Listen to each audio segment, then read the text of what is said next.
ನಮಸ್ಕಾರ friends, Krishna creative vision ಚಾನಲ್ಗೆ ಸ್ವಾಗತ. ಇವತ್ತಿನ ವಿಡಿಯೋದಲ್ಲಿ ನಾನು ನಿಮಗೆ ಸ್ಟಿಚಿಂಗ್ ಮಾಡ್ತಾ 3 ಸ್ಟೋರಿಗಳನ್ನು ಹೇಳಲು ಇಷ್ಟಪಡ್ತೇನೆ. ಹೊಲಿಗೆಗೆ ಸಂಬಂಧಿಸಿದಂತೆ 3 ಸ್ಟೋರಿ ಹೇಳಲು ಇಷ್ಟಪಡ್ತೇನೆ. ಸುಮಾರು ವಿಡಿಯೋಗಳಲ್ಲಿ ಬ್ಲೌಸ್ ಸ್ಟಿಚಿಂಗ್ ಮಾಡೋದನ್ನು ತಿಳಿಸಿಕೊಟ್ಟಿದ್ದೇನೆ. ಅದರಿಂದಾಗಿ ನಾನಿವತ್ತು ಹೊಲಿಗೆ ಮಾಡ್ತಾ ಸ್ಟೋರಿ ಹೇಳೋಣ ಅಂತ ಡಿಸೈಡ್ ಮಾಡಿದೆ. ನಮಸ್ಕಾರ. ಹೊಲಿಗೆ ಮಾಡುವುದು ಬರೀ ಬಟ್ಟೆಗಳನ್ನು ಸೇರಿಸುವ ಕೆಲಸವಲ್ಲ, ಅದೊಂದು ಅದ್ಭುತವಾದ ಕಲೆ. ಕೈಯಲ್ಲಿ ಸೂಜಿ ದಾರ ಹಿಡಿದು ಹೊಲೆಯುತ್ತಾ ಹೋದಂತೆ ಮನಸ್ಸು ಪ್ರಶಾಂತವಾಗುತ್ತದೆ. ಇಂದು ನಾನು ಹೊಲಿಗೆ ಮಾಡುವಾಗ ನೀವು ಕೇಳಲು ಅಥವಾ ಆನಂದಿಸಲು 3 ಸಣ್ಣ ಮತ್ತು ಅರ್ಥಪೂರ್ಣ ಕಥೆಗಳನ್ನು ತಂದಿದ್ದೇನೆ. ಇವು ನಿಮ್ಮ ಹೊಲಿಗೆಯ ಅನುಭವವನ್ನು ಇನ್ನಷ್ಟು ಸುಂದರವಾಗಿಸುತ್ತದೆ. 1ನೇ ಕತೆ, ಕತ್ತರಿ, ಸೂಜಿ ಮತ್ತು ದಾರ. ಒಂದೂರಿನಲ್ಲಿ ಒಬ್ಬ ಅನುಭವಿ ದರ್ಜಿ ಇದ್ದರು. ಅವರ ಬಳಿಗೆ ಒಬ್ಬ ಯುವಕ ಬಂದ ಹೊಲಿಗೆ ಕಲಿಲಿಕ್ಕಂತ. ಕೆಲಸ ಮಾಡುವಾಗ ಆ ಯುವಕ ಒಂದು ವಿಚಿತ್ರ ಸಂಗತಿಯನ್ನು ಗಮನಿಸಿದ. ದರ್ಜಿಯವರು ಬಟ್ಟೆಯನ್ನು ಕತ್ತರಿಸಲು ಕತ್ತರಿಯನ್ನು ಬಳಸಿ ನಂತರ ಅದನ್ನು ಒಂದು ಸೈಡಲ್ಲಿ ಬುಟ್ಟಿಯಲ್ಲಿಟ್ಟಿರ್ತಾರೆ, ಕಾಲತ್ರ ಇರುವ ಬುಟ್ಟಿಯಲ್ಲಿಟ್ಟಿರ್ತಾರೆ. ಹಾಗೆಯೇ ಸೂಜಿಯನ್ನು ಬಳಸಿ ಕೆಲಸ ಮುಗಿದ ಮೇಲೆ ಅದನ್ನು ಅವರ ಟೊಪ್ಪಿಯಲ್ಲಿ ಇಟ್ಕೊಂಡಿರ್ತಾರೆ. ಗೌರವದಿಂದ ತಲೆ ಮೇಲಿದ್ದ ಟೊಪ್ಪಿಯಲ್ಲಿ ಇಟ್ಕೊಂಡಿರ್ತಾರೆ, ಸಿಕ್ಕಿಸಿಡ್ತಾರೆ. ಇದನ್ನು ನೋಡಿದ ಅವನಿಗೆ ಆಶ್ಚರ್ಯ ಆಯಿತು. ಅವನು ಆಶ್ಚರ್ಯವಾಗಿ ಕೇಳಿದ ದರ್ಜಿಗೆ, ಗುರುಗಳೇ, ಕತ್ತರಿಯು ಗಾತ್ರದಲ್ಲಿ ದೊಡ್ಡದಾಗಿದೆ ಮತ್ತು ಬೆಲೆಯಲ್ಲೂ ದುಬಾರಿಯಾಗಿದೆ. ಅದನ್ನು ಮಾತ್ರ ಕೆಳಗಿಡ್ತೀರಾ, ಚಿಕ್ಕ ಸೂಜಿಯನ್ನು ಮಾತ್ರ ತಲೆಯ ಮೇಲಿಟ್ಟುಕೊಳ್ತೀರಲ್ಲ, ಯಾಕೆ ಅಂತ.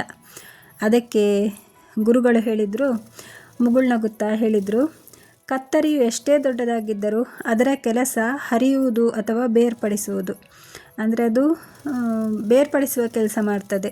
ಆದರೆ ಈ ಚಿಕ್ಕ ಸೂಜಿ ಕೆಲಸ ಜೋಡಿಸುವುದು, ಅಂದರೆ ಬೆಸೆಯುವುದು. ಸಮಾಜದಲ್ಲಿ ಒಡೆಯುವವರಿಗಿಂತ ಒಡೆದದ್ದನ್ನು ಬೆಸೆಯುವವರ ಮೌಲ್ಯವೇ ಯಾವಾಗಲೂ ಹೆಚ್ಚಾಗಿರುತ್ತದೆ ಅಂತ. ಅಷ್ಟರಲ್ಲಿ ಪಕ್ಕದಲ್ಲಿದ್ದ ದಾರ ಕೇಳಿತು, ಹಾಗಾದರೆ ನನ್ನ ಪಾತ್ರವೇನು ಅಂತ. ದರ್ಜಿ ಹೇಳಿದರು, ಸೂಜಿ ದಾರಿ ತೋರಿಸುತ್ತದೆ, ಆದರೆ 2 ಬಟ್ಟೆಗಳನ್ನು ಕೊನೆಯವರೆಗೂ ಗಟ್ಟಿಯಾಗಿ ಹಿಡಿದಿಟ್ಟುಕೊಳ್ಳುವುದೇ ಈ ಪ್ರೀತಿ ಎಂಬ ದಾರ ಅಂತ ಗುರುಗಳು ಹೇಳ್ತಾರೆ. ಸಂದೇಶ ಏನಂದರೆ, ನಾವು ನಮ್ಮ ಜೀವನದಲ್ಲಿ ಕತ್ತರಿಯಾಗಬಾರದು, ಸೂಜಿ ದಾರದಂತೆ ಒಡೆದ ಮನಸ್ಸುಗಳನ್ನು ಒಂದಾಗಿಸುವವರಾಗಿರಬೇಕು. ಕೇಳಿದ್ರಲ್ವ 1ನೇ ಕತೆ. 1ನೇ ಕತೆ ಹೇಳ್ತಾ ಬ್ಯಾಕ್ ಪಾರ್ಟ್ ಸ್ಟಿಚಿಂಗ್ ಆಗ್ತಾ ಇದೆ. ಈಗ 2ನೇ ಕತೆ ಹೇಳ್ತೇನೆ, ಹರಿದ ಬಟ್ಟೆ ಮತ್ತು ಸುಂದರ ಹೂವು ಅಂತ.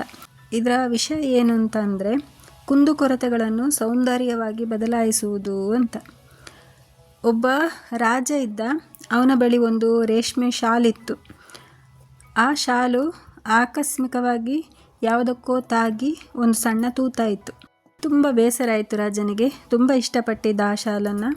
ರಾಜಮನೆತನದ ಎಲ್ಲ ದರ್ಜಿಗಳನ್ನು ಕರೆಸಿ ತೂತನ್ನು ಸರಿ ಮಾಡಿಸ್ಲಿಕ್ಕೆ ತುಂಬ ಪ್ರಯತ್ನ ಪಟ್ಟ. ಆದರೆ ಎಲ್ಲರೂ ಪ್ರಯತ್ನ ಪಟ್ಟರೂ ಕೂಡ ಆ ಹರಿದ ಗುರುತು ಕಂಡಿತು. ಅದು ಸರಿಯಾಗಲಿಲ್ಲ. ಎಲ್ಲಿಯೂ ಹರಿದ ಗುರುತು ಕಾಣಬಾರದು ಎಂದು ಆಜ್ಞೆ ಕೊಟ್ಟಿದ್ದ. ಪ್ರಯತ್ನಿಸಿದ್ರೂ ಕೂಡ, ಎಷ್ಟೇ ಪ್ರಯತ್ನ ಪಟ್ಟರೂ ಕೂಡ ಹರಿದ ಭಾಗವನ್ನು ಮುಚ್ಚಲು ಸಾಧ್ಯ ಆಗಲಿಲ್ಲ. ಕೊನೆಗೆ ಒಬ್ಬ ಸಾಧಾರಣ ಕಸೂತಿ ಕಲಾವಿದೆ ಬಂದಳು. ಆಕೆ ಆ ಹರಿದ ತೂತನ್ನು ಮುಚ್ಚಲು ಪ್ರಯತ್ನಿಸಲಿಲ್ಲ, ಆದರೆ ಆ ತೂತನ್ನೇ ಒಂದು ಕೇಂದ್ರ ಬಿಂದುವಾಗಿ ಇಟ್ಕೊಂಡು ಅದರ ಸುತ್ತಲೂ ಒಂದು ವರ್ಣರಂಜಿತ ದಾರಗಳಿಂದ ಅದ್ಭುತವಾದ ಒಂದು ಕಮಲದ ಹೂವನ್ನೇ ಕಸೂತಿ ಮಾಡಿದಳು. ರಾಜನಿಗೆ ಆ ಶಾಲನ್ನು ನೋಡಿ ಆಶ್ಚರ್ಯಪಟ್ಟ. ಹರಿದ ಗುರುತು ಕೂಡ ಕಾಣಿಸಲಿಲ್ಲ, ಬದಲಿಗೆ ಆ ಹೂವಿನಿಂದಾಗಿ ಶಾಲಿನ ಸೌಂದರ್ಯ ಇನ್ನಷ್ಟು ಜಾಸ್ತಿ ಆಯಿತು, 10 ಪಟ್ಟು ಜಾಸ್ತಿ ಆಯಿತು. ಇದರ ಸಂದೇಶ ಏನಂತಂದರೆ, ಜೀವನದಲ್ಲಾಗಲಿ ಅಥವಾ ಹೊಲಿಗೆಯಲ್ಲಾಗಲಿ ತಪ್ಪುಗಳು ಅಥವಾ ಕುಂದುಕೊರತೆಗಳು ಬಂದಾಗ ಬೇಸರ ಪಡಬಾರದು. ನಾವೀನ್ಯತೆ ಮತ್ತು ಸೃಜನಶೀಲತೆಯಿಂದ ಅದನ್ನು ಇನ್ನಷ್ಟು ಸುಂದರಗೊಳಿಸಬಹುದು ಅನ್ನೋದು ಸಂದೇಶ. 2ನೇ ಕತೆ ಚೆನ್ನಾಗಿತ್ತಲ್ವ? ಹಾಗೆಯೇ 2ನೇ ಕಥೆಯೊಂದಿಗೆ ಸ್ಲೀವ್ ಕೂಡ ಸ್ಟಿಚ್ ಆಗ್ತಾ ಬಂತು. ಈಗ 3ನೇ ಕತೆ ಹೇಳ್ತೇನೆ, ತಾಳ್ಮೆಯ ದಾರ ಮತ್ತು ಯಶಸ್ಸು ಅಂತ. ಒಬ್ಬ ಯುವ ಹೊಲಿಗೆಗಾರ ಇದ್ದ. ಅವನಿಗೆ ಆದಷ್ಟು ಬೇಗನೆ ಪ್ರಸಿದ್ಧನಾಗಬೇಕು ಅನ್ನುವ ಒಂದು ಹಂಬಲ ಇತ್ತು. ಬೇಗ ಹಣ ಗಳಿಸಬೇಕು ಎಂಬ ಆತುರನೂ ಕೂಡ ಇತ್ತು. ಅವನು ಆ ಆತುರದಲ್ಲಿ ಆತುರವಾಗಿ ಬಟ್ಟೆ ಹೊಲಿಯುವಾಗ ಪದೇ ಪದೇ ದಾರ ಕಟ್ಟಾಗ್ತಿತ್ತು, ತುಂಡಾಗ್ತಿತ್ತು. ಹಾಗೆಯೇ ಹೊಲಿಗೆ ಕೂಡ ಅಸ್ತವ್ಯಸ್ತವಾಗಿ ವಕ್ರವಾಗಿ ಬರುತ್ತಿತ್ತು. ಇದರಿಂದ ಕೋಪಗೊಂಡವನು ಬಟ್ಟೆಯನ್ನು ಬಿಸಾಡ್ತಿದ್ದ. ಅಂದರೆ ಅವನಿಗೆ ತಾಳ್ಮೆ ಇರಲಿಲ್ಲ. ಇದನ್ನು ಗಮನಿಸಿದ ಸೀನಿಯರ್ ಅಂದರೆ ಗುರುಗಳು ಆತನಿಗೆ ಒಂದು ಸಣ್ಣ ಕೆಲಸ ಕೊಟ್ಟರು. ನೋಡು, ಈ ರೇಷ್ಮೆ ಬಟ್ಟೆಯನ್ನು ಕೈಯಿಂದ 100 ಸಮಾನವಾದ ಸೂಕ್ಷ್ಮ ಹೊಲಿಗೆಗಳನ್ನು ಹಾಕು. ಆದರೆ ಒಂದು ಷರತ್ತು, ನಿನ್ನ ಮನಸ್ಸಿನಲ್ಲಿ ಕೋಪ ಅಥವಾ ಆತುರ ಬಂದ ತಕ್ಷಣ ದಾರ ಕಟ್ಟಾಗುತ್ತದೆ ಅಂತ. ಯುವಕ ಪ್ರಯತ್ನಿಸಿದ. ಆದರೆ ಮೊದಲ 10 ಹೊಲಿಗೆಯಲ್ಲೇ ದಾರ ಕಟ್ಟಾಯಿತು. ಗುರುಗಳು ಹೇಳಿದ್ರು, ಹೊಲಿಗೆ ಬೀಳುವುದು ನಿನ್ನ ಕೈಯಿಂದಲ್ಲ, ನಿನ್ನ ಮನಸ್ಸಿನ ಶಾಂತಿಯಿಂದ. ಪ್ರತಿಯೊಂದು ಹೊಲಿಗೆಯ ಮೇಲೆಯೂ ನಿನ್ನ ಪೂರ್ಣ ಗಮನವಿರಲಿ ಅಂತಂದ್ರು. ಯುವಕ ದೀರ್ಘ ಉಸಿರೆಳೆದು ಮನಸ್ಸನ್ನು ಪ್ರಶಾಂತಗೊಳಿಸಿ ಪ್ರತಿಯೊಂದು ಹೊಲಿಗೆಯನ್ನು ತಾಳ್ಮೆಯಿಂದ ಹಾಕಲು ಶುರು ಮಾಡಿದ. ಕೊನೆಗೆ ಆ ಉಡುಪು ಅತ್ಯಂತ ಸುಂದರವಾಗಿ ಮೂಡಿಬಂದಿತು. ಇದರ ಸಂದೇಶ ಏನಂದರೆ, ಹೊಲಿಗೆಗೆ ಎಷ್ಟರ ಮಟ್ಟಿಗೆ ತಾಳ್ಮೆ ಬೇಕೋ, ಜೀವನದ ಯಶಸ್ಸಿಗೂ ಅಷ್ಟೇ ತಾಳ್ಮೆ ಮತ್ತು ನಿರಂತರ ಅಭ್ಯಾಸ ಅಗತ್ಯ ಅನ್ನುವ ಸಂದೇಶ. ನನ್ನ ತಾಳ್ಮೆಗೂ ಈಗ ಒಂದು ಪ್ರತಿಫಲ ಸಿಕ್ಕಿತು ಅಂತ ಹೇಳ್ಬೋದು. ನೋಡಿ, ಇಲ್ಲಿ ಆ್ಯಡ್ಸೆನ್ಸಿಂದ ಪಿನ್ ಬಂದಿದೆ. ನನಗೆ ತುಂಬ ಖುಷಿಯಾಯಿತು. ನನಗೆ ಈ ಪಿನ್ ನೋಡಿ, ಥ್ಯಾಂಕ್ ಯು. ನಿಮ್ಮೆಲ್ಲರ ಸಹಕಾರದಿಂದ ಈಗ ಪಿನ್ ಬಂದಿದೆ. ಇವತ್ತು ಮಂಗಳವಾರ, ಚಾಮುಂಡೇಶ್ವರಿ ಹುಟ್ಟಿದ ದಿನ ಅಂತೆ. ಅದೇ ದಿನ ಪಿನ್ ಬಂದಿದೆ. ಖುಷಿಯಾಯಿತು. ಇಷ್ಟರವರೆಗೆ ಬರುವುದಕ್ಕೆ ಸಹಕಾರ ನೀಡಿದ ನಿಮಗೆಲ್ಲರಿಗೂ ಧನ್ಯವಾದಗಳು ಹೇಳಲಿಕ್ಕೆ ಇಷ್ಟಪಡ್ತೇನೆ. Thank you once again. ಕೊನೆಯದಾಗಿ ನಾನು ಇಲ್ಲಿ ಹೇಳಲಿಕ್ಕೆ ಏನು ಬಯಸ್ತೇನೆ ಅಂತಂದರೆ, ಸೂಜಿ ದಾರದ ಈ ಚಿಕ್ಕ ಕೆಲಸದಲ್ಲೂ ಜೀವನದ ಎಷ್ಟು ದೊಡ್ಡ ತತ್ವ ಅಡಗಿದೆ. ಬೆಸೆಯುವುದು, ಸೌಂದರ್ಯವನ್ನು ಹುಡುಕುವುದು ಮತ್ತು ತಾಳ್ಮೆ ವಹಿಸುವುದು, ಈ ಮೂರನ್ನು ಹೊಲಿಗೆ ನಮಗೆ ಕಲಿಸಿಕೊಡುತ್ತದೆ. ಈ 3 ಕಥೆಗಳು ನಿಮಗೆ ಇಷ್ಟವಾಗಿದೆ ಎಂದು ಭಾವಿಸುತ್ತೇನೆ. ಮತ್ತೊಮ್ಮೆ ಇನ್ನೊಂದು ಒಳ್ಳೆಯ ವಿಷಯಗಳೊಂದಿಗೆ ಸಿಗೋಣ. ಧನ್ಯವಾದಗಳು. ಹಾಗೆಯೇ ಈಗ ನಾನು ಸ್ಟಿಚ್ ಮಾಡ್ತಾ ನಿಮಗೆ ಕತೆ ಹೇಳಿದ್ನಲ್ವ, ಈ ಬ್ಲೌಸ್ ಕಂಪ್ಲೀಟ್ ಆಗಲಿಲ್ಲ, ಇನ್ನೂ ಕೂಡ ಬಾಕಿ ಇದೆ.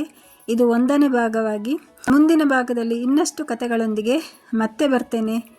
ಹೀಗೇ ಕನೆಕ್ಟ್ ಆಗಿ ಲೈಕ್, ಶೇರ್, ಸಬ್ಸ್ಕ್ರೈಬ್ ಮಾಡಿ.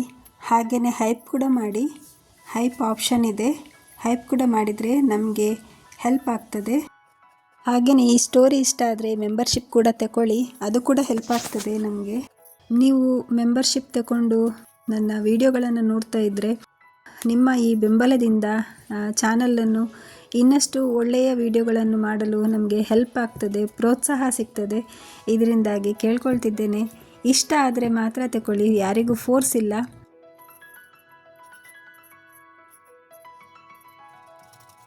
ಈ ವಿಡಿಯೋದಲ್ಲಿ ಬ್ಯಾಕ್ ಪಾರ್ಟ್ ಸ್ಟಿಚ್ ಮಾಡುವಂಥದ್ದು, ಸ್ಲೀವ್ ಸ್ಟಿಚ್ ಮಾಡುವಂಥದ್ದು, ಹಾಗೆಯೇ ಫ್ರಂಟ್ ಕಟೋರಿ ಬ್ಲೌಸ್ನ ಟಕ್ಸ್ ಪಾರ್ಟನ್ನು ಸ್ಟಿಚ್ ಮಾಡುವುದನ್ನು ತೋರಿಸಿದ್ದೇನೆ. ಮುಂದಿನ ವಿಡಿಯೋದಲ್ಲಿ ಇನ್ನು ಉಳಿದ ಭಾಗಗಳನ್ನು ಸ್ಟಿಚ್ ಮಾಡೋದನ್ನು ತೋರಿಸ್ತೇನೆ. ಪಾರ್ಟ್ 2ಅಲ್ಲಿ ಮುಂದಿನ ವಿಡಿಯೋದಲ್ಲಿ ಸಿಗೋಣ.